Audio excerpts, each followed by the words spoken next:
You're listening to Shane Hall of the Dealmakers podcast, part of the House Cats Podcast Network, home to Open Floor, our real estate discussion podcast, The Night Shift, our movie review podcast, and others that aim to entertain and bring you stories worth telling. Coming up on Dealmakers, we uncover the stories, strategies, and insights behind one of the most successful professionals in real estate. Today, Shane's sitting down with a powerhouse in the Maryland real estate scene. Someone who's built a multi-million-dollar business not by chasing volume, but by obsessing over the client experience. She's a former Microsoft, Sony, and Motorola exec turned elite realtor, a mother of two, and the founder of Stahley Thompson Homes, a top producing team with over $400M in closed sales, a reputation for white glove service. Jennifer Chino joins today to break down her journey, her mindset, and the moments that shaped her into the dealmaker she is.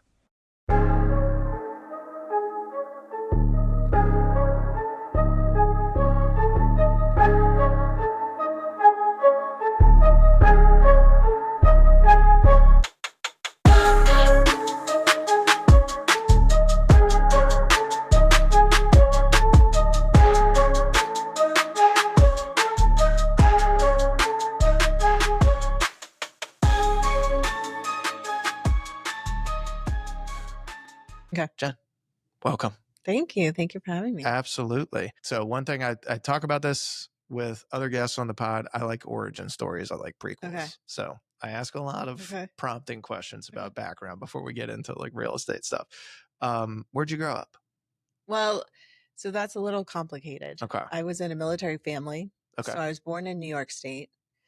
And then we moved from New York State to Alabama to California. Holy cow. And we kind of moved every 2 years. So being a military brat, I'm very familiar with moving frequently and changing schools and all of that.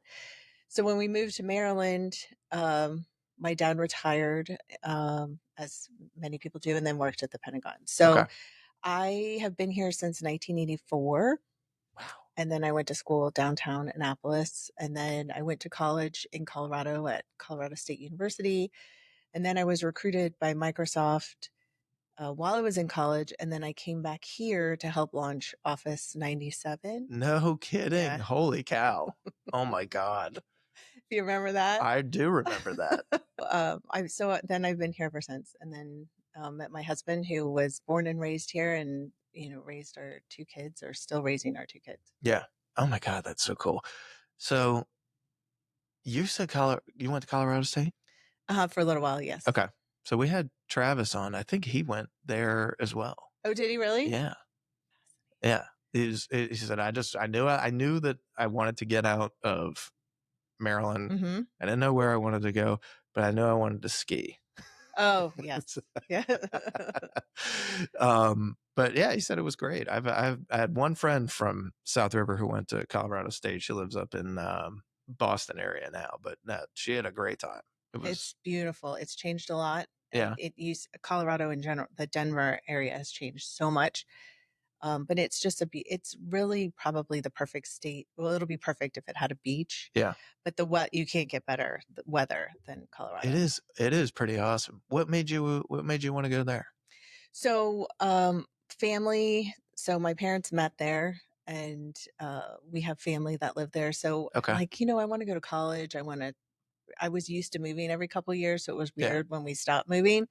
So I wanted to go someplace where I had family that I could rely on, and because I was new and going to college, and so it was a great experience for me to go to college but still have family close by. Yeah, that's nice. What do you want to study? I don't really know what I wanted to study.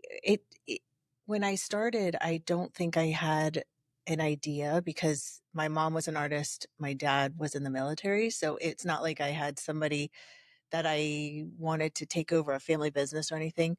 But I think as I got through college and was taking classes, business just sort of seemed to interest me in those classes. So it was in between psychology and business, which they go together. Yeah. Yeah. Well, I mean, fast forward now, it's kind of translated pretty nicely. What's it like getting recruited by Microsoft in college? It was very interesting. I didn't really know what to expect. And it's sort of like everything in life, when you just take advantage of of opportunities as they come along. Yeah. And it was a great opportunity, and it led to a great tech career that I had before this career. And I was able to travel and meet so many different people, and then that parlayed into um, I helped launch the Sony memory stick. Do you remember those? Oh my God. Wow. So I would do the CES shows, and I remember we were at CES, and under this box glass case, there was this 1 gigabyte memory stick, and people were so blown away by that. And I would stand there, and people would look at it, and I'd answer questions. But I just remember that. And then after that, I helped launch push to talk, which was Oh yeah. the Motorola push to talk, which was Good akin to God. the Yeah. Nextel, those things. Yes. So Those were far and away the most popular thing that you could. It was like the distant second during my high school years was the sidekick yes. thing that you could flip out. But the kids that had the Nextels or the Motorola's that they could just hmm chirp at each other Uh-huh. all day. Yes. I don't know how the teachers dealt with it. It No. was brutal. So you got where did Microsoft tab you? Like where did they have you starting out? Or were you just kind of floating around? So I came back here and I did public information training sessions, and then the training session, I was a technical trainer. So I did training sessions for the public and for the employees at wherever they sold the software, Okay. which I can't even remember all the names. There used to be a lot of places. Oh yeah. So I would just do information sessions, training sessions, that sort of thing. Gotcha. Do you look at like where we're at on technology right now and think, holy shit, Well, this is crazy? it's funny because when I met my husband, I was building my own computers, and Oh my God. I had, dial up and all these things. And he just thought that was the coolest thing ever. And so, and then he's just far away exceeded. I mean, he knows more about technology and computers than I ever. I mean, it's not my jam anymore. But just the speed at which things have developed. Oh, another funny story. I was one of the beta testers for texting. Really? Yes. And I had a phone. You remember the phone where you had to hit like 222 Yes. 555? Oh my God, the So- TTY Yes. texting. Yes. So my husband, who wasn't my husband at the time, we were dating. We both had phones, and we were testing text messaging. I'm like, this is so dumb. This will never take off. I remember thinking the same thing. I was like, this is taking way too much time. People are never going to do this. They're just going to pick up the phone and call. This is so stupid. Well, little did I know. That's all I ever want to do now. That's it. In fact, the thought of a call is like, oh, I know. Don't call me. Just don't text call me, please, God, don't. I like my privacy. That is wild, Mhm. man. So you transitioned to real estate. Mhm. Was there something in between the tech sales and real estate? Yes. So I thought I wanted to be a teacher for a little while. So yeah. I substitute taught, and I loved it. It was great. Kindergartners. Oh my God. Oh my Yeah. gosh. They're so cute. And then we were looking to buy our first house, and we had a horrible, horrible experience. I went through 7 real estate agents. Oh my God. Mhm. And then I was like, you know what? So we found our house, our first house. We bought it unrepresented, which is silly now that I'm in the industry. And then when we went to sell it, I'm like, you know what? I could do this. I could list this. So I tried to do the for sale by owner route. Yep. And of course, I got contacted by every agent, and it was just a nightmare. But it was 2005. So it was kind of the height of the market. And I thought, this will sell in 2 days. Right. So it didn't. And people would make appointments and they wouldn't show up. And I had a newborn, and it was really annoying. So we had an agent, and she approached us, and she said, if I could sell your house for what you want, including my commission, would you let me list your house? I said, done. And it sold in 4 days for way over what we had listed it for sale by owner. Dang. So we developed a connection, and I became her assistant because I had a newborn. And then I just sort of fell in love with real estate. Is she still in the business? She isn't. No. No. No, I kind of got kicked out of the nest. So then I was perfectly happy to be an assistant. I was Yeah. not looking to get out there and do it on my own. So, Man. Well, yeah, people underestimate real estate, especially in those early days, and how freaking brutal it can be. brutal. Speaking of, walk me through your first deal. What was that like? Oh my gosh. I don't remember my first. It was over 20 years ago. So I don't remember my first deal. I remember my biggest deal. Okay, go. So I met a couple. I sold their house in Annapolis. They were a lovely couple. It was a great transaction. They loved me. And she said, "Hey, my sister's been trying to sell her house for a long time, and I'm going to introduce you to her. I would love for you to work with her." And I said, "Great." So I said, "Where does she live?" She said, "St. Michael's." And I said, "Okay, Perfect. I love it. I love St. Michael's." So she introduced me to her sister, who had at the time it was probably 7, 8 years ago. Okay. It was a $3.5 million property.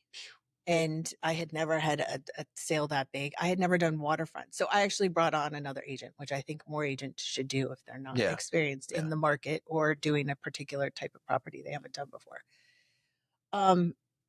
But I was just so blown away. And it was funny because sometimes I think in this industry you have a little bit of imposter syndrome where you're like, No doubt. what am I going to do with this property? How am I going to sell it? I've never done anything like Right. this. And it just all flowed so seamlessly. But because I brought in an agent who had twice as much experience as I had, she knew everything back to front, everything waterfront. I felt this level of comfort. That's good. So that let me go through this process, take on this huge listing, and then learn. And then I just sort of parlayed that into other listings that were around that one. Yeah. But it was huge. It was a huge deal, and it included the furniture and everything. You know how that. So it was a huge learning experience for me, and I will never forget it because actually on my way to settlement, I got a call that the dog that we wanted to adopt was ready. And so me and the co-listing agent, she's like, let's just go pick up the dog. And I said, but we're on our way to a settlement for a $3.5 million property. She's like, just go get the We'll dog. bring the dog. Just go get the dog, drop it off. So the dog that we have now, she came with me. We picked the dog up. I dropped the dog off with my family and we went to settlement. That is awesome. Oh my God. It's good. When did you start a team? 2015. And why'd you do that? This industry can be very isolating and can No be doubt. extremely competitive. And I don't work well in that. And I think when I started out in the business, the company that I worked for was very competitive and they, would have all these, this is what everybody's done this month. And Right. it was very difficult to sort of thrive in that environment. So within that, I wanted to create a team, but I wanted to create a team that I would want to be part of. Yep. So therefore, I wanted to make sure my team, the name was not, and we're transitioning names right now, but I wanted it to be a name that wasn't my name. Yeah. I wanted people to be able to build their brand underneath the team. I wanted longevity. I just didn't want a churn and burn and a high turnover rate. Yep. So they get to keep their, what's the word I'm looking for? Why am I missing it? Their production. Yeah. So they get to keep their production. So I just wanted the collaboration because I'm Yep. a huge collaborator and Yep. I wanted a group that we could rely on because again, if you want to get busy, you go on vacation and then all of a sudden everybody wants to do everything. So I wanted a group of people that I could say, hey, I'm out of town or I'm not available for this, but so-and-so can step in and I know that they'll be well taken care of. And then when it comes to marketing or it comes to client events or things like that, it's always about collaboration or hey, I have this new listing. Do you have any particular ideas about that? That is sort of the thing that I wanted to build. So that's Yeah. in essence why I started it. Well, that speaks to me. I mean, did the same thing. I kept running into issues recruiting agents with Mm, them being like, well, how am I supposed to like build my brand under your umbrella? right. Because a lot of times teams, when you're set up for one person, it's, you know, you have these agents that you bring on, you train them, you spend a bunch of time with them, and then they uh, inevitably flee the coop. Right. And I didn't really want that. I wanted people to have more of a collaborative experience, more of like a team, not necessarily like a profit share model, but like, I want them to all feel valued Yeah, at the same time. absolutely. Um, so that makes sense. Plus, isn't it so much easier to sell like, hey, for the price of one person, you're getting 5, 6 of us, Yes. 4 of us, whatever it is. Yeah, Like, it's just nice. And you guys are very, very much about the relationship and the experience above all that, like definitely. quality over quantity. Absolutely. Okay. Yes. And I know we're very aligned on that as well, because I don't ever want to be the biggest or sell the most. I want people to have good experiences and then the word of mouth. I would rather walk away from something or just I need to be able to sleep at night. Yeah. And so I always want to have my clients' interests first and foremost. And I know you're the same way. Yeah. And there are agents in this industry and you see things behind the scenes and it just is not how you would do business. Yeah. And I never, ever, ever I want to be more of a boutique. So it doesn't matter. We don't ever say, hey, this is how many houses we've sold or, this, how many, whatever amount we've sold for this year. That doesn't matter to us. We want to have client events. We want our clients to share, just have great experiences. And the greatest compliment is, when I've been invited to weddings of Yeah. clients or anniversary parties or baby showers or things like that, or I've worked with the parents and now the parents have given my name to their children, and that to me is more than anything. That's honestly, that's probably the most underrated Yeah. part of Hmm. this, because general public looks at the check Right. basically and they're like, oh god, that's too much money. It's like, Right. okay, well, I've talked about this with a couple of other agents. I've said, like, we take a lot of risk Right. on. It's a high risk, high reward Correct. business. Uh, it's also not that much when it comes down to like an hourly rate, Correct. if we were to chop it up that way. Yep. But it, I'm totally with you on the experience and being totally relational, because that's like, uh, how am I going to say this in a way that will make the most sense? I think your value that you see for yourself comes in how you make others feel. Absolutely. Yep. And so when you get invited to drinks with clients, or you get invited over to somebody's birthday party or somebody's wedding, or they say, hey, just called because I'm thinking about you. I passed your name on to a friend of mine Mhm. who's like, there's like almost no better feeling. No. Like, yeah, the checks, like, especially when you're first starting out, like you need the money, and it's like, it matters, right? But over time, those checks become more of a relief Mhm. that it worked out, in my opinion. And then you're focused more on, at least I am, and I know that you are too, more on like, all right, did I do the best job that I could Yeah. have for that Absolutely. client? And if I couldn't, what can I do better next time? Like, I don't know. I just feel like there's when you make it more about the people than you do about the numbers, it just has a different impact on you.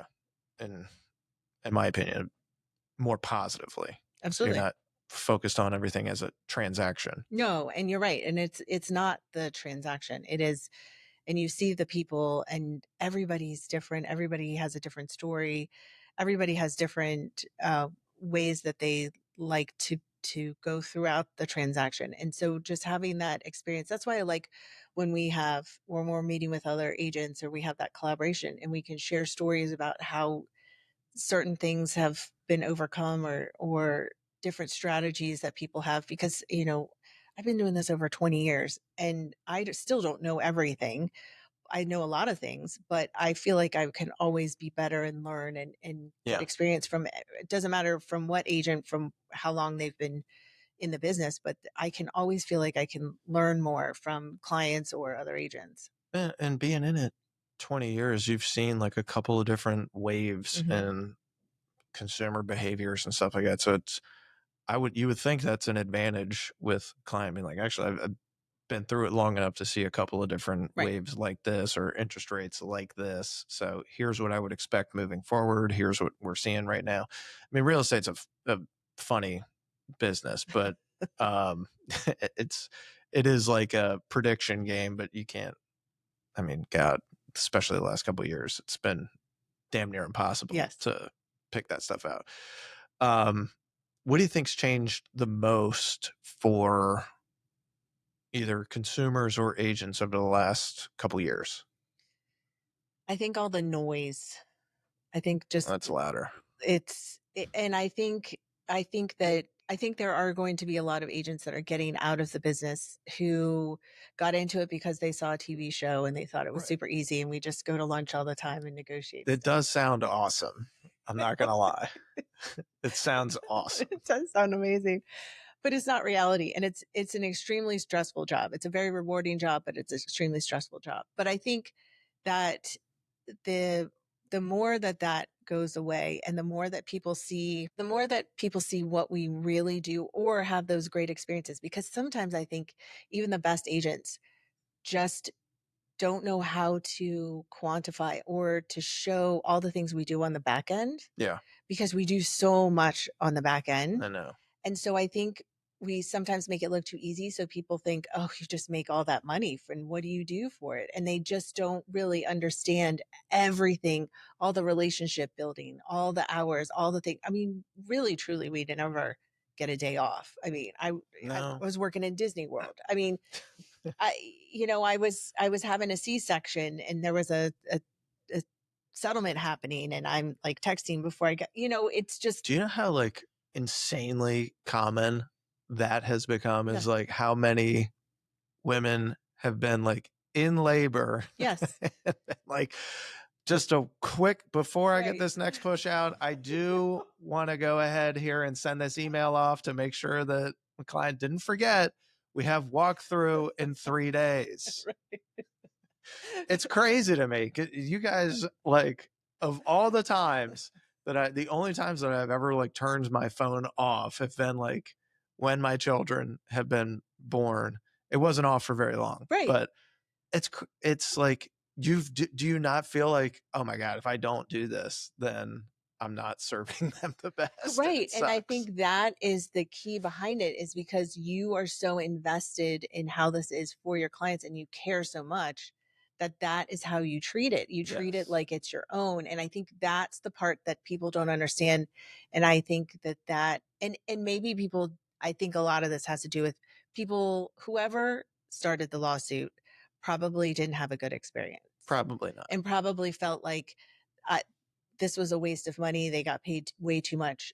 There are so many agents out there that their clients feel like, oh my gosh, they deserve every penny of Oh all yeah. of this because they handled this like a trooper from beginning to end and were so professional and kept us out of legal trouble and guided us the entire way. So I think all the noise is going to sort of thin out the herd, so to speak. I think so. And then I think people really understand. But I also think agents need to be better about really communicating what things are happening behind the scenes, because if you make it look too easy, people don't understand all the things that you're Yeah, and doing. then they're not seeing the value because they're not seeing it, Correct. you know? Yeah. Yeah. And that's a hard thing to articulate. Yeah. Um, but the tech stuff, with your background and stuff, how does that kind of play into your client strategy? So can I get into the brokerage Oh, aspect? yeah, Okay. yeah. No doubt. So, oh my God, my hair is crazy. You didn't tell me my hair is crazy. Oh I my, thought it looked great. oh my gosh, you're such a guy. Okay. Gosh, goodness. Okay. It So, looks awesome. You're good. I promise. all right. So before coming to Compass, the brokerages that I've been with previously, they were kind of all over the place, and you Yeah. had to go to 18 different apps or whatever to do. Yes. This is all sort of streamlined, and it helps because you're in communication with your client in one centralized location. So everything is there. And that I think has been what has been missing from all my other experiences with all the other brokerages, because everything was just piecemealed, and Right. you can't really have a seamless transition or a seamless experience when things are MacGyvered together. It Yes. just doesn't work. And so here I feel like you have everything from beginning to end. So you can invite them in.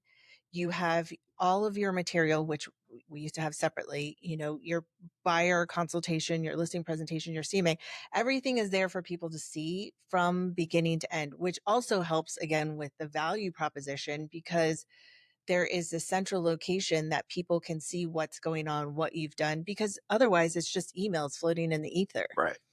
And so I think that is a huge portion of what is going to make people understand all the work, because it's all compiled into one central location that people can be reminded, oh yeah, look, we did do the CMA. This is the buyer presentation or the listing presentation, or these are the documents, or this whatever it is, it's all together. So it's a constant reminder of, here's the timeline of where we've been. Here's all the documents that I've gone through with you. Here's everything. And it's a full experience altogether. Yeah. It just makes it seamless Yeah. for a client, like truly seamless Yeah. for a client to be able to just have one spot for everything. So it's huge. That's huge. Well, tell me about, you mentioned your highest deal Mhm. that you've had.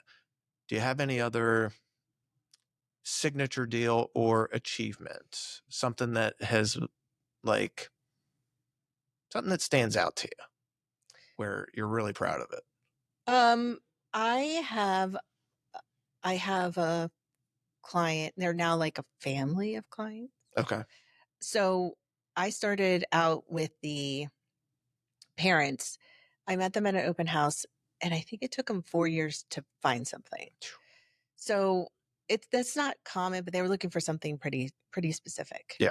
Uh, and so um so then I helped them, and then their one son, I helped their son and his girlfriend, fiance at the time, and then I helped his brother, and so it just sort of all fell in line, and I feel like, and now that's parlayed into something bigger, which I'm not going to name here, but um and so I think it just starting with that one and treating those people like, okay, I know what you want, and I know it's going to take a while, but we're in it together.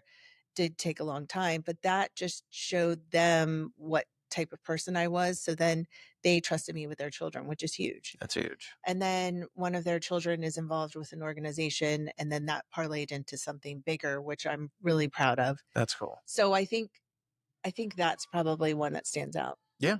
Yeah. I like that. So you met them at an open house, Mhm. and 4 years is a long time to be It looking. was a long time. I've had a couple that have Yeah. waited that long. Yeah. What'd you learn from that experience? Is it patience? Is it just constantly building? I think patience, but I really enjoyed working with them, because sometimes I think people, one of the key things I think people need to understand when working with an agent is communication, and it works both ways.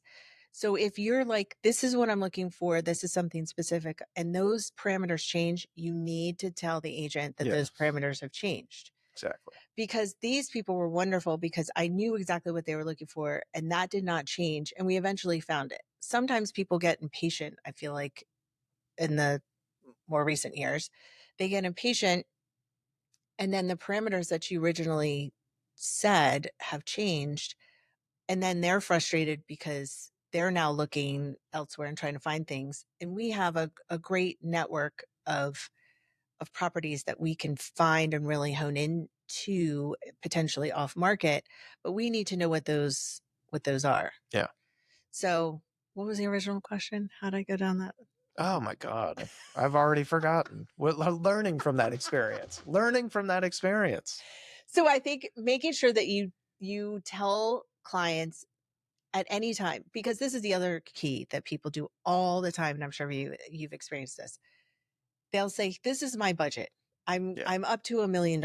Okay, if you're telling me you're up to $1 million in this market, I might go say, "Oh, we'll go up a little bit because things tend to sit on a little bit longer, but I won't ever change that parameter." And then they're sending you a $1.3 million property, and they're like, and you're like, I'm not getting 300 grand off of this thing. What? And they're like, "Well, this wasn't in my search." Well, you need to communicate that. So I think making sure you set communication expectations with your clients ahead of time is huge. The two-way communication part of that is great. Yes. Well making sure said. my hair is not carrying. No, you're good. Do you have a favorite neighborhood in Annapolis to sell in? No, I don't have a favorite. I don't have a favorite neighborhood that I. What about like a niche? Do you like any type of property the most? I think it depends on the house. I think there are certain houses I get really excited about. I had a listing recently that was it was like you took a house in DC and then you transplanted it here in Rowan County. Oh yeah. And that was really exciting because it was so different that I just got really excited about. I love that. I love unique places like that can stand out, or something that seems like it's from like a different metropolis. Yes. You know what I mean? Anything different, I think. Is different, but like thoughtful and well done. Not different where it's like, holy shit, were they on mushrooms when they built this? That's a lot of waterfront proproperties, by the way. There is a tremendous amount of them. It's very taste specific, I call it, and I don't know why that is. It's because people have too much money at that point, and then they're like, "We're just going to do what we feel like doing," and they have bad taste. And let's not take advantage of the view, okay? Let's definitely not do that. And go ahead and etch a seashell into each window while you're at it, and charge me 3 times as much so that I can communicate this to my listing agent when I want to sell. These were custom etched windows. Yes. Okay. Like they're going to come out within 2 weeks, buddy. So, what's the best advice you ever received as an agent? Not to take things personally. That's hard not to. It is hard not to. But one of the things in one of the classes I was in, the interesting way to think about it is buyer says, seller says. Because I think agents, you can feel personally invested, but I think agents tend to insert themselves. Yes. You can't insert yourself. It is buyer says, seller says. And you can always tell when you're working with an agent who needs the paycheck. Yeah. Well, always. Yeah. Tell. And it's always buyer says, seller says. And literally the people that are like, no. You're not in no we. Nope. Buyer says, seller says. And I think that's the best advice I got. I like that advice. What do you think one thing clients misunderstood or misunderstand most about the market is? Currently? Yeah. That it's going to be okay. We'll be all right. Guys. We'll be all right. We'll be okay. It's chaotic, but I think people just need to not listen to the noise. Yeah. Well, focus locally. Always, always, always. And stop listening to the national. There's no national real estate market. Like focus locally always. And I think that'll be helpful. What's one thing that is on your desk or in your bag every day, not your phone? Chapstick. Oh yeah. Dude, this time of year, and honestly, I don't have any on me right now, which is upsetting. Wow. Almost all the time we have chapstick here. It's a necessity. Favorite local business to unwind or meet clients at? Lately, there lately I've had clients who've wanted to go to the just the not the corporate coffee shops. So like Big Bean, Red Bean. There's one on Bestgate, and then the one in West Annapolis. Yeah. Yep. Those a Bean Rush, Yep. Bean Rush, Yep. Big Bean, Red Bean, all bean. A lot Curate of beans. is another one.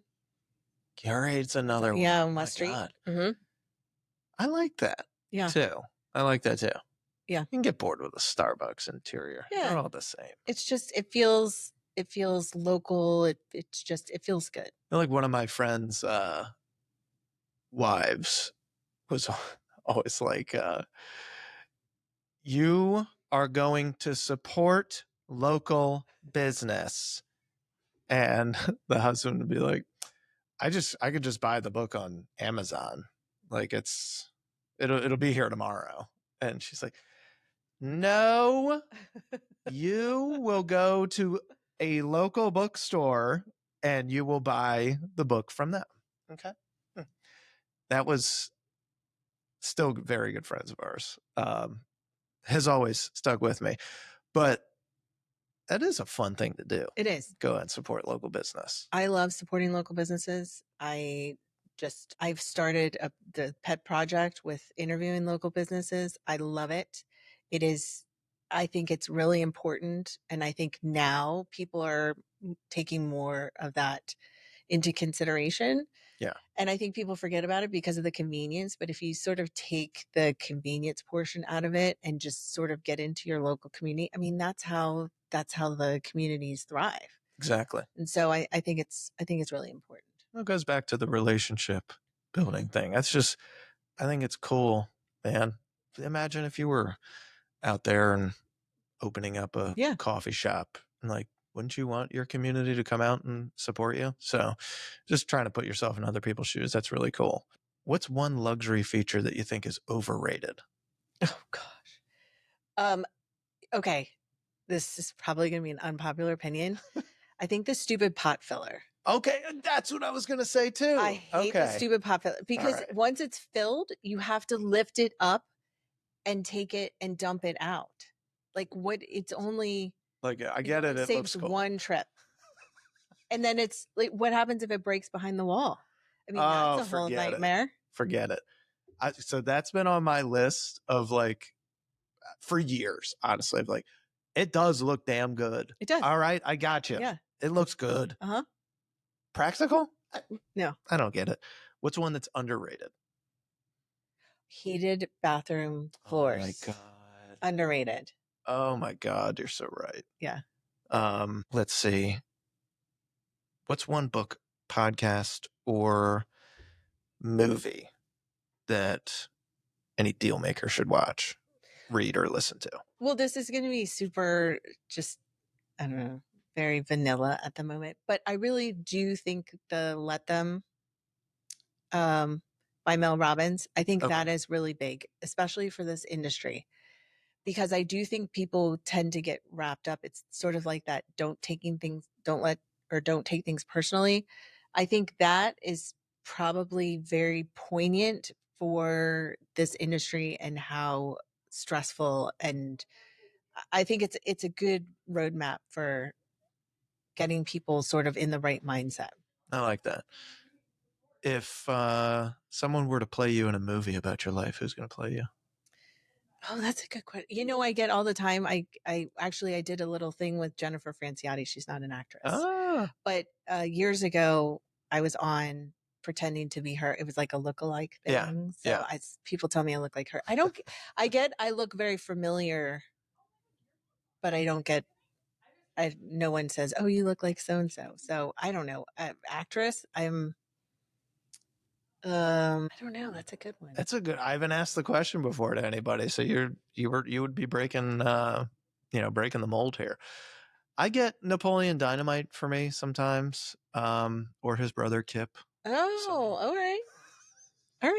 It's unpleasant. Well, what's next for you and the team? We're changing our name. Okay. We're rebranding. Okay. Do you know what it is yet? Maybe. Thinking about it.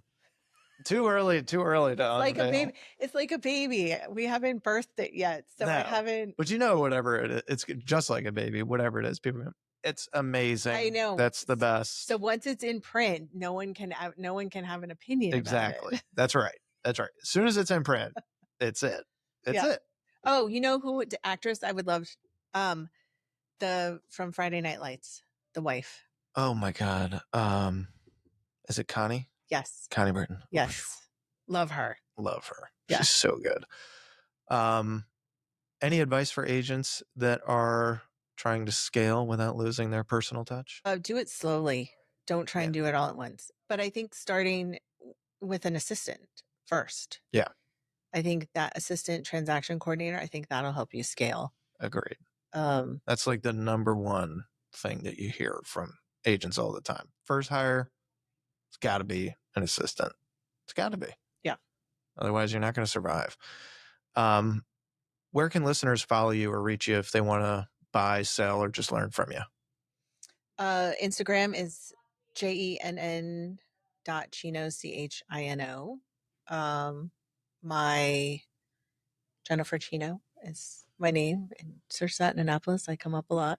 Beautiful. Yeah, you do. Yeah, you do. All right, perfect. Well, we'll put the social handles in the caption, description of the episode. You guys can check out Jen, reach out to her for any real estate needs. If you took value from today's conversation, share this episode with a fellow agent, investor, or entrepreneur, or anybody looking to buy and sell. All right. So follow Dealmakers on your favorite platforms.